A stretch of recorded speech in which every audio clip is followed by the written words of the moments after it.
Welcome all my internet friends to another episode of the Ultimate MGB. I am out here again at St. Andrews Airport. This is a local event for me. I'm the first one here. Well, I rolled in here with the organizers. You can see them way down there.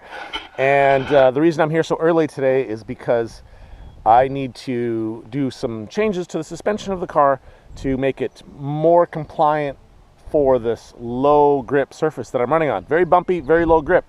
And I really hated not having any traction last time because I couldn't get any heat in the tires.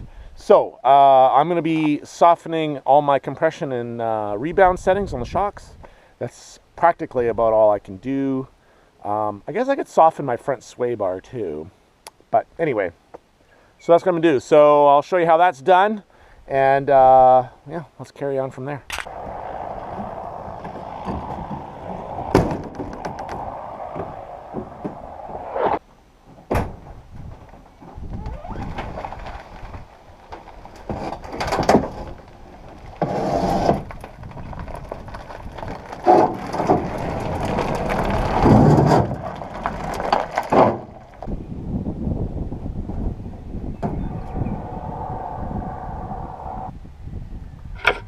All right, so before I make any changes to the car, I gotta know where I'm at. So I have these setup sheets, and my setup sheet has, you know, all the important information, what all my settings are. And so I'm going to record what my settings currently are, because these settings work really good in Lincoln, but obviously these settings don't work for here. So I gotta know where I'm at before I can make any changes. So that's the first thing.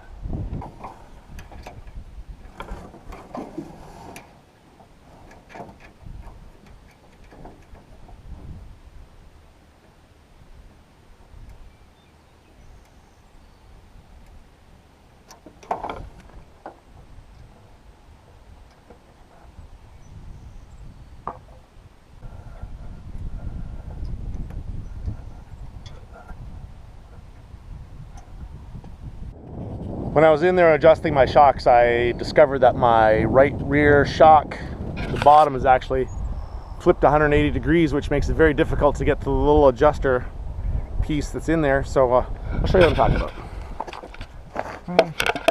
Here's the bottom of the shock. This is for putting the nitrogen in, but the adjuster's on this side, so it's very difficult to get to. When it's on this side, I can easily reach my hand in here and adjust it. So this thing here needs.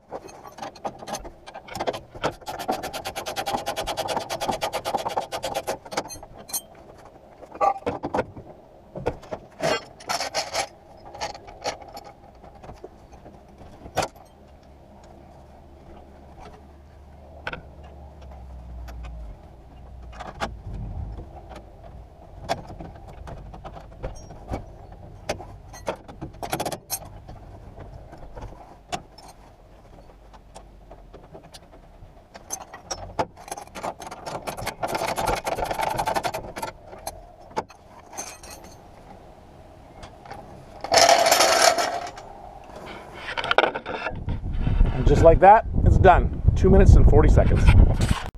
I made the executive decision to soften my front sway bar too, so I don't imagine it's going to cause me any problems, but it is something I can quickly change back if I discover that's a little too oversteery. But anyways, it's pretty quick and easy to change it, so that's what I'm going to do.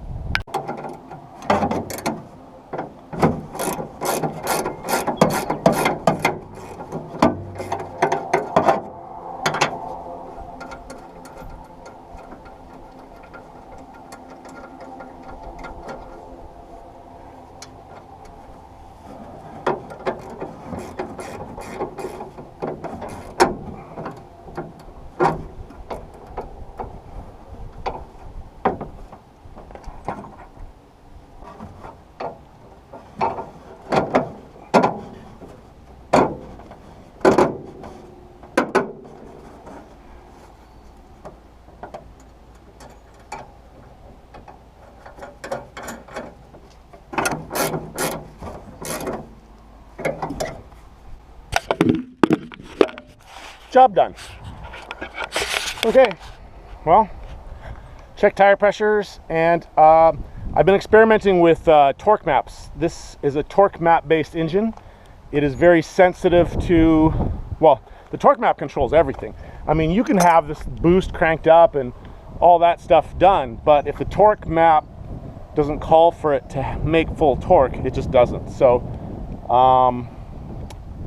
in the past, I've had my low, medium, high power tunes, which I was controlling boost pressure, but now I'm going to experiment with torque mapping and leaving my boost pressure maxed out, but just controlling the whole engine with torque map. So I think on my first run, like what I've done is I took the stock Buick torque map, Buick Regal, which, let's face it, the stock map is more geared towards old guys driving Buicks.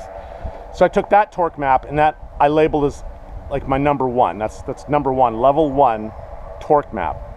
And then I upped it by 10%, like across the board. I upped the torque map, and that's level 2. And then I upped it 10% again, level 3, blah, blah, blah, all the way up to level 10. Level 10 is more aggressive than my high power tune is right now.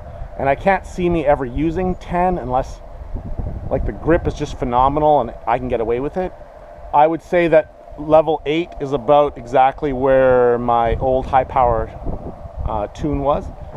So I'm gonna experiment with that. So I think on my first run I'm gonna go with the level 1 torque map and just sort of see how sedate it is. Although if it's gonna be like completely so mellow that I'm not setting proper lap times, that's not good either. But anyways, but I think I'm gonna try it out. I can always up it for my next runs, 2, 3, 4, and maybe I'll go crazy. I'm like, nah, there's no point in putting on the level 10 for my 4th run. There's no point. It's just gonna roast the tires everywhere. But anyways, okay, well, I guess the next time you see me, I will be on track.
Okay, the event is over. I came in 2nd place overall. I lost out to a C-Mod car. In case you don't know what a C-Mod car is, think Formula car.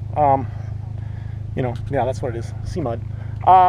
So Tires, couldn't get heat in the tires again. The car felt good though.